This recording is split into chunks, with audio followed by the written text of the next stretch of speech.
अस्सलामुअलैकुम नाजरीन। टुक टुक करती टीम अब न्यूजीलैंड की ए नहीं, बी नहीं, सी नहीं बल्कि डी क्लास की टीम से हार चुकी है। ये वही टीम है जिन्होंने पहले मैच में 7 विकेट से न्यूजीलैंड को हराया। तो लग रहा था कि हाँ यार भाई न्यूजीलैंड की टीम तो भाई डी क्लास की टीम लग रही है और अब पाकिस्तान जो ये सीरीज़ है वो क्लीन स्वीप करेगा। लेकिन फिर ऐसे हुआ कि तीसरे मैच में कुछ अनहोनी हुई। पाकिस्तान की टीम ने पहले बैटिंग किया और फिर बॉलर्स को तो ऐसी मार पड़ी उसके बाद, लेकिन बैटर्स ने कुछ नहीं किया और इसी वजह से अब जो साबिक क्रिकेटर्स हैं वो पाकिस्तान की टीम के ऊपर तनकीद कर रहे हैं। कोई स्ट्राइक रेट के ऊपर तनकीद कर रहा है, कोई टीम मैनेजमेंट के ऊपर कर रहा है, तो कोई बैटर्स के इंटेंट के ऊपर तनकीद कर रहा है। राशिद लतीफ़, बुम अफरीदी, रमीज़ राजा, सलमान बर्ड, बहुत सारे ऐसे क्रिकेटर्स हैं जो कि अब डिफरेंट पॉइंट्स के ऊपर तनकीद कर रहे हैं और ये तनकीद एक लिहाज से अगर देखा भी जाए तो जायज़ भी है। एक अरसे से हम कह रहे हैं कि पाकिस्तान की टीम में बहुत कम बल्कि ना होने के बराबर ऐसे प्लेयर्स हैं जिनका स्ट्राइक रेट 140 से ऊपर है, जबकि दुनिया की बाकी टीमों का मवाजना करें तो वहाँ पे स्ट्राइक रेट सबका इतना ज़्यादा है कि आप उनको देख के आपके खाली होश उड़ जाएंगे। खाली इंडिया में 4 से 5 बैटर्स ऐसे हैं जो कि 140 प्लस के स्ट्राइक रेट से खेलते हैं, जबकि पाकिस्तान में सिर्फ एक या दो हैं, आज़म खान, फ़खर जमान और इफ्तिखार अहमद। इनके अलावा कोई प्लेयर भी ऐसा नहीं है जिनका स्ट्राइक रेट अच्छा हो और इसी वजह से हम हार रहे हैं। जो लास्ट मैच भी हुआ है तीसरा, उसमें भी खुद बाबर आजम ने माना है कि हम 10 से 15 रन शॉर्ट थे, अगर हम वो कर लेते तो हम टफ टाइम दे सकते थे। ये कौन सा दौर है कि आप अभी भी 160 रन बना के ना आप कहते हैं कि यार हमने बड़ा अच्छा टारगेट दिया या 170 बनाए। भाई आईपीएल में तो 282 रन लग रहे हैं, 270, 250 तो यार एक रूटीन बन चुकी है आईपीएल में, बल्कि इंटरनेशनल क्रिकेट में भी 220 से प्लस जो टारगेट है वो भी रूटीन बनता जा रहा है। आज अगर मैं थोड़ा सा रमीज़ राजा की बात करूं तो उन्होंने कुछ बड़े ज़बरदस्त पॉइंट जो है ना वो मेंशन किए जो मुझे कम से कम पर्सनली बड़े अच्छे लगे हैं। राजा साहब कहते हैं कि खेल में हार जीत होती रहती है, लेकिन ऐसी जो हार होती है ना वो आपकी बुनियादें तक हिला देती है।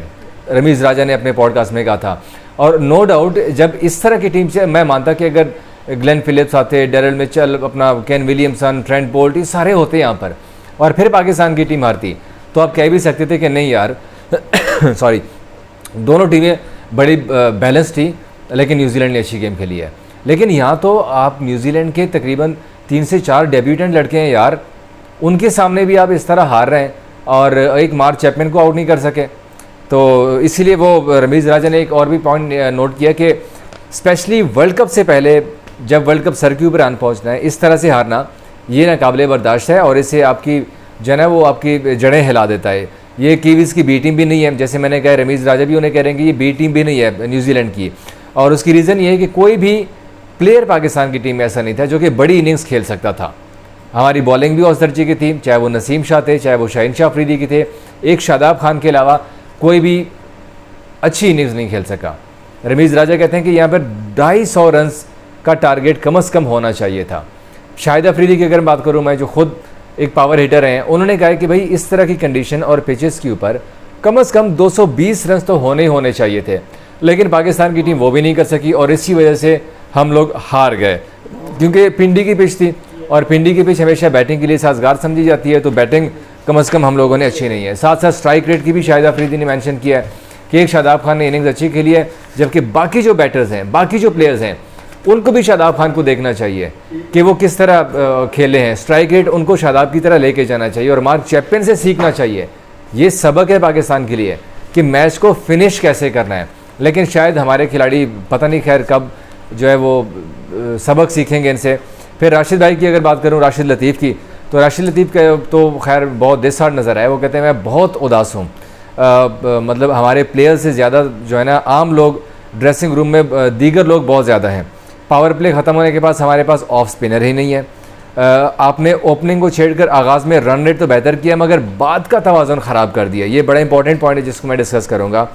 फिर राशिद कहते हैं कि असल मसला तीसरे और 5वें नंबर का है। ओपनिंग में आपने रिजवान और बाबर को तोड़ा, ठीक है, अब रन रेट बाद में कौन ठीक करेगा? आप ये तो खेलिए, अब रिजवान तीसरे नंबर पर आप भेज रहे हैं, रिजवान में वो सलाहियत नहीं है कि आपका रन रेट बेहतर कर सके। फ़खर जमान को आप मौका नहीं दे रहे, इफ्तिखार को आप 5वें नंबर पर भेज रहे हैं। तो इस तरह आप जो बीच में पिछला मैच भी उठा के देख लें, वहाँ पर पाकिस्तान को न्यूजीलैंड ने 20 के ओवर में फंसाया है। शुरू में आप जितना मर्जी अच्छा खेले, लेकिन सेंटर में जब आपके प्लेयर्स 30 गेंदों के ऊपर कुछ नहीं कर सकते, कोई बाउंड्री नहीं होती है, 40 गेंदों तक बाउंड्री नहीं होती, तो यहाँ से फिर टीम जो होती है ना वो सारी गिर जाती है। और यही पॉइंट राशिद लतीफ़ ने भी नोट किया कि तीसरे नंबर पर रिजवान आ रहा है जहाँ पे फ़खर जमान को आना चाहिए था। अब 5वें नंबर पे आप इफ्तिखार को नहीं भेज रहे, उस्मान खान को लेके आए, कभी शादाब खान को लेके आ जाते हैं। एक प्रॉपर फिक्स्ड करें कि ये इफ्तिखार है, ये फ़खर जमान है, ताकि आपका ओपनिंग जोड़िए करना काम होती है। तो नीचे वाले जो प्लेयर्स हैं आके वो आपकी टीम को सहारा दें, वो अपना रन रेट अच्छा कर सकें। फिर ऑफ स्पिनर की राशिद लतीफ़ ने बात की कि हमारे पास ऑफ स्पिनर नहीं है, और उन लोगों ने हमें पावर प्ले के बाद हमें ऑफ स्पिनर के ऊपर फंसा लिया था और पाकिस्तान की टीम इसी वजह से हार गई थी। तो ये चंद चीज़ें थी कि जैसे हम एक अरसे से कहते आ रहे थे ना कि टुक टुक वाली जो पॉलिसी है वो अब ख़त्म करनी पड़ेगी। चेयरमैन पीसीबी भी इस बात का कह चुके हैं, अब तो साबिक क्रिकेटर्स खुद कह रहे हैं कि आपको स्ट्राइक रेट बेहतर करना होगा, अदरवाइज़ फिर ऐसे गेम नहीं होगी। अब देखते हैं, अल्लाह करे कि पाकिस्तान चौथे और 5वें T20 मैच में कामयाब होकर सीरीज़ जीत जाए, क्योंकि वर्ल्ड कप सर के ऊपर आन पहुँचा है। और अगर इस सिचुएशन में अगर पाकिस्तान की टीम इस सीरीज़ हारती है तो फिर वर्ल्ड कप की तैयारियों को बड़ा धचका लगेगा। और साथ साथ आप दोस्तों हमें अपने कमेंट सेक्शन में हमें ये बताइएगा कि आप ओपनिंग में किसको देखना चाहते हैं और तीसरे और 5वें नंबर में आप किसको देखना चाहते हैं। जो आज शाहिद अफरीदी, रमीज़ राजा और राशिद लतीफ़ ने बातें की हैं, क्या आप इन चीज़ों से मुत्तफ़िक हैं? कमेंट सेक्शन में हमें ज़रूर बताइए। Thank you.